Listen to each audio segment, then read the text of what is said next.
Hello दोस्तों, welcome to another video. तो आज का हमारा टॉपिक है कला शरीर। तो देखो, कला शरीर अगर यूनिवर्सिटी एग्ज़ाम्स की बात करें तो ये 4 मार्क्स का आता है। इसका मतलब अच्छी खासी इसकी वेटेज है। तो हम शुरू करते हैं। तो हम मेन पॉइंट्स डिस्कस करेंगे जो हमारे करिकुलम में दिए गए हैं। बाकी एक बार आपको बुक तो ज़रूर रीड करनी है, उसके बाद यहाँ मेन पॉइंट्स जो है मेन हम पढ़ लेते हैं। तो देखो, सबसे पहले आता है परिभाषा की बात करें तो परिभाषा क्या रहती है। यहाँ पे एक श्लोक है, ये याद कर लेना, इंपॉर्टेंट है। कला खलवपि सप्त भवंती धातव वश्यांतर मर्यादा। कहने का मतलब क्या है, शरीर में कलाएं जो है 7 प्रकार की होती है। ठीक है, शरीर में कलाएं कितनी होती है? 7 प्रकार की होती है, जो धातु और आशय इनके बीच की मर्यादा होती है, यानी इनके बीच की जो भी लाइनिंग कह लो या मर्यादा होती है। तो आशय क्या रहता है? आशय हमने पढ़ा था, रिक्त स्थान में जो द्रव्य जो है संचित होते हैं उसी के अकॉर्डिंग आशय का नाम दिया जाता है। ठीक है, शरीर में 7 धातु होती है, हमें पता है, रस रक्त मांस में दस्ती मज्जा शुक्र, और उनसे ही पूर्वोक्त आशय बनते हैं। ठीक है, 7 धातुएं होती है और धातु से ही आशय बनते हैं। अतः क्या रहता है, धातु और आशय उनकी मर्यादा का सही अर्थ होना, उस वही क्या कहलाता है? कला। धातु के अंदर और आशय के अंदर आच्छादन करने वाली जो पतली रचना है, ठीक है, वही कला है। तो मतलब कला की डेफिनेशन बता रखे है, तो धातु और आशय के बीच में जो पतली रचना होती है उसे कला है। तो बेसिकली ये क्या रहती है, एक लेयर होती है अगर हम मॉडर्न के पॉइंट ऑफ व्यू से कंपेयर करें, और है जिसे हम अंतस्थ कला कहते हैं। ठीक है, तो इसी प्रकार अगर मॉडर्न की बात करें तो इसी प्रकार क्या रहता है, endoderm, endometrium, mucus, coat of stomach etcetera, ये कला के प्रकार है। तो अलग अलग कला होती है। हमने बोला 7 तरीके की धातु है, 7 तरीके की कला होती है हमारे पास। और धातुओं से जो आशय बने उन दोनों के बीच में क्लेद है, वह अपनी धातव अग्नि की उष्णता से पक्व होकर कला रूप धारण करता है। ठीक है, तो वो क्या कला रूप धारण करता है, लेयर बनाता है। कास्ट को काटने से जैसे उसमें से सार भाग निकलता है, स्किन को काटने से क्या नीचे का सार भाग दिखता है, वैसे ही यह धातुओं का रस है, इसी को ही कला कहते हैं। तो धातुओं का रस है और इसी को कला कहते हैं। उसके नीचे रहता है, धातुओं के नीचे क्या रहता है, मर्यादा रहती है, जिसे कला कहते हैं। तो ये क्लियर है। नेक्स्ट आता है इसके स्वरूप की बात करें। स्वरूप में देखो 4 श्लोक मिलते हैं हमें। 4 श्लोक क्या है, ये एक बार रीड कर लेना, याद करने की कोई ज़रूरत नहीं है। नेक्स्ट आता है इसमें बात करें, जैसे कास्ट को छिलने से सार भाग दिखाई देता है। क्या बोल रहा हूँ मैं? जैसे कास्ट को छिलने से सार भाग दिखाई देता है, वैसे ही मांस को छिलकर निकालने से धातु दिखाई देता है। ठीक है, स्किन को छिलने से अंदर का सार भाग दिखाई देता है, वैसे ही धातु को छिलेंगे तो हमें क्या दिखेगा? कला। यानी कला क्या है, धातु के नीचे रहता है। स्नायुओं से ढके हुए और जरायु से व्याप्त तथा श्लेष्मा से वेष्टित भागों को कला भाग कहते हैं। ठीक है, स्नायुओं से ढके हुए और जरायु से व्याप्त तथा श्लेष्मा से वेष्टित को कला भाग कहते हैं। तो ये सारा उसका स्वरूप बताया गया है। ठीक है, उसके बाद रहता है पतले रेशमी वस्त्र के समान भिन्न भिन्न प्रकार की रचना वाली सभी आशयों के अंदर तथा बाहर ढकने वाली झिल्ली कला कहते हैं। तो ये कला क्या होती है, ये बात हो गई, क्लियर है। तो आगे बढ़ते हैं, ये स्वरूप हो गया, परिभाषा की बात हो गई। देखो नेक्स्ट आता है स्थान एवं कार्य की बात करें, उसके अनुसार इसके निम्न प्रकार से किया। देखो, तो 7 तरीके की कला होती है। मैंने एक ट्रिक बनाई है, तो वैसे याद करना मेन, आप चाहे कैसे भी याद करो। तो ये है मिस्टर एंड मिसिस पीपीएस, यानी मांस, रस, और क्या रहती है, मेद, श्लेष्म, पुरीश, और पुरीश के बाद क्या रहता है, शुक्र, और ये क्या रहते हैं, एक और पी है, पित्तधरा कला है। तो ये 7 तरीके की होती है, तो ऐसे याद कर सकते हो, मिस्टर मिसिस पीपीएस। नेक्स्ट आता है रक्तधरा कला। क्या रहता है, अगर अब मॉडर्न से कंपैरिजन करें इसका, ये पूछा जाता है अक्सर मॉडर्न से।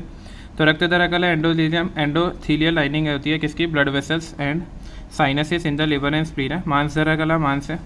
डीप फेशिया इंटरमस्कुलर सेप्टा, ये मॉडर्न से कंपेयर कर रहे हैं हम। ठीक है, आयुर्वेद को मॉडर्न से कंपेयर करेंगे तो ही पढ़ने का फ़ायदा है, नहीं तो फिर कोई मतलब ही नहीं है।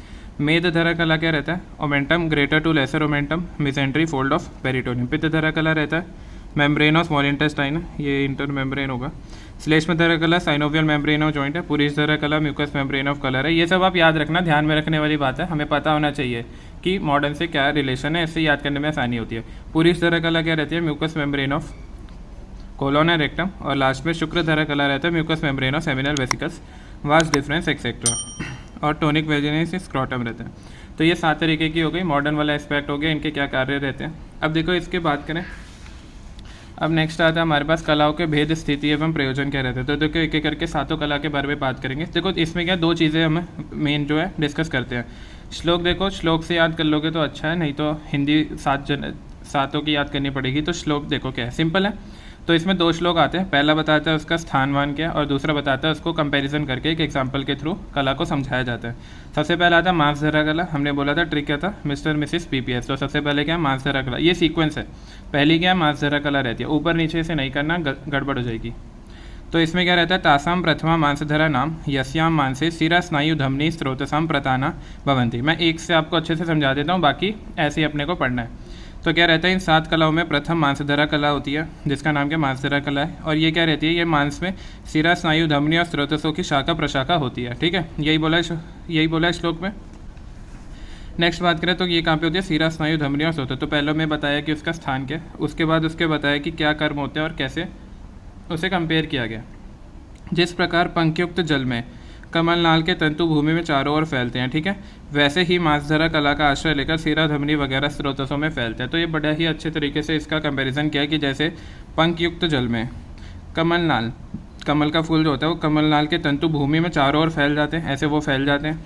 ठीक है, ऐसे वो फैल जाते हैं। उसी प्रकार मांसधरा कला आश्रय लेकर सिरा धमनी वगैरह जो है इधर उधर फैल जाते हैं।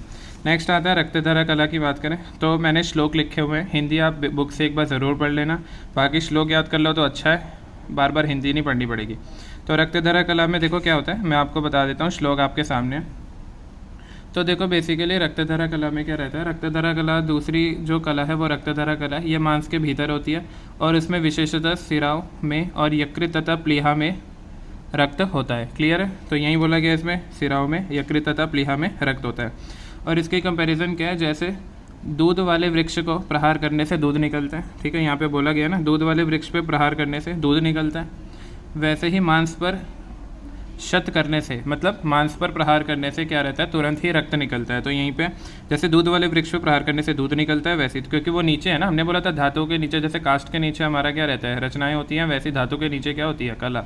तो जैसे दूध वाले पत्ते पे प्रहार करने से दूध निकलता है, वैसे ही क्या रहता है, मांस पर शत करने से तुरंत जो है रक्त निकलता है। नेक्स्ट बात करें तो ये मांस हो गया, रक्त हो गया। उसके बाद हमारा आता है मेदोधरा कला। तो मेदोधरा कला में क्या रहता है, तो तृतीया क्या है, मेदोधरा कला है। तो इसमें क्या रहता है, मेद जो है वो सभी प्राणियों के उदर में तथा छोटी अस्थियों में होता है और बड़ी अस्थियों में मज्जा होती है। तो मेद कहाँ पे होता है, बेसिकली सभी के उदर में। तो यहाँ पे लिखा हुआ है सर्वभूता नाम उदर, सभी के क्या रहता है, उदर में रहता है और छोटी छोटी अस्थियों में रहता है, बड़ी अस्थियों में मज्जा रहता है। यह हमें पता है वैसे भी कि बड़ी अस्थियों में मज्जा रहता है। उसके बाद इसमें अगर एग्जाम्पल की बात करें तो विशेषकर क्या रहता है, बड़ी अस्थियों के मध्य का आश्रय करके मज्जा होती है। बड़ी अस्थियों में आश्रय कौन करती है, मज्जा। और इसमें क्या रहता है, और छोटी अस्थियों में मेद होता है। ये बहुत इंपॉर्टेंट बात है, बड़ी अस्थियों में मज्जा, छोटी अस्थियों में मेद। और इसमें क्या रहता है, वह सरक्त मेद कहलाता है। शुद्ध मांस का जो स्नेह है वह वसा कहलाता है। ठीक है, शुद्ध मांस का जो स्नेह है वह वसा कहलाता है, यानी शुद्ध मांसस्य यह स्नेह सा प्रकीर्तितः, शुद्ध मांस का स्नेह जो है मज्जा कहलाता है। ठीक है, तो ये श्लोक से आपको क्लियर रहेगा, बार बार सारी हिंदी याद नहीं करनी पड़ेगी। नेक्स्ट आता है श्लेष्मधरा कला के चतुर्थ श्लेष्मधरा नाम, यानी चौथी कला का नाम श्लेष्मधरा कला है। और ये क्या पे रहती है, ये सभी प्राणियों की संधियों में रहती है। ठीक है, सर्वसंधिषु प्राण भूतानाम भवंती, सभी प्राणियों की संधियों में रहती है। नेक्स्ट अब इसके एग्जाम्पल से समझे कि इसका कार्य क्या। तो ये बोलता है स्नेह, क्या बोल रहा है, स्नेह अभ्यक्तो यथा हर्षे चक्रम प्रवर्तते। इसका मतलब है जैसे अक्ष के ऊपर तेल लगाने से पहिया अच्छी तरह चलता है, जैसे अक्ष के ऊपर तेल लगाने से पहिया अच्छी तरह चलता है ना, उस पर जब ऑयलिंग करते हैं तो अच्छी तरह से चलता है, वैसे ही श्लेष्मधरा कला से क्या रहता है, से निकले हुए श्लेष्म से लिप्त संधियाँ अच्छी तरह काम करती है। ठीक है, तो अक्ष से चक्र जो है, मतलब व्हील जो है हमारा अच्छी तरह चलता है तेल लगाने से, वैसे ही जो है श्लेष्म से जो श्लेष्मधरा कला से जो श्लेष्म निकलता है वो संधियों का क्या करता है, अच्छी तरह से काम करने के लिए इंपॉर्टेंट रहता है। तो श्लेष्मधरा कला हो गया। नेक्स्ट आता है पुरीश धरा कला की बात करें। देखो पुरीश धरा कला का नाम क्या है, पंचमी पुरीश धरा है। तो ये इंपॉर्टेंट है कि पंचमी पुरीश ही है, ऐसे नहीं आप ऊपर नीचे नहीं कर सकते। तो पंचमी पुरीश धरा कला नाम है कोष्ठे मल अभिजते पक्वाशयस्ता। देखो इसका मतलब क्या रहता है कि तो पांचवा जो है पुरीश धरा कला है, जो कोष्ठ के अंदर पक्वाशय में स्थित मल को विभक्त करती है। क्या करती है, कोष्ठ के अंदर पक्वाशय में मल को क्या करती है, विभाजन करती है। वो क्या है, पुरीश धरा कला। तो इसका काम क्या है, पक्वाशय में स्थित मल का विभाजन करना। और दूसरा क्या रहता है, यकृत समन्तात् कोष्ठम च तथा अंतराणी समाश्रिता और उंडुकस्थम विभजते मलम मलधरा कला। तो देखो इसमें क्या रहता है, यकृत एवं कोष्ठ अंगों के समीपवर्ती आंतरों में समाश्रित हुई मलधरा कला उंडुक स्थित मल को विभक्त कर दिया। तो मेन क्या है, मल का विभाजन करना, यही रहता है इसका। तो मेन बात डिस्कस कर रहे हैं, एक बार बुक रीड कर लेना आप। तो मेन क्या है, मल का विभाजन करना पुरीश धरा कला का। पित्तधरा कला क्या रहती है, देखो छठी पित्तधरा कला है, जो अमाशय से लेकर पक्वाशय तक रहती है। क्या है, चतुर्विधम अमाशयात प्रत्यम पक्वाशय, जो अमाशय से लेकर कहाँ पे रहती है, तो मैं मेन बता रहा हूँ, अमाशय से लेकर पक्वाशय तक रहती है।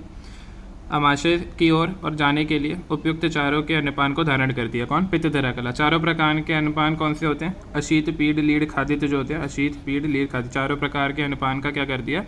ये धारण करती है। उसके बाद रहता है इसमें क्या? मनुष्य के आंत्रों में पहुँचाना।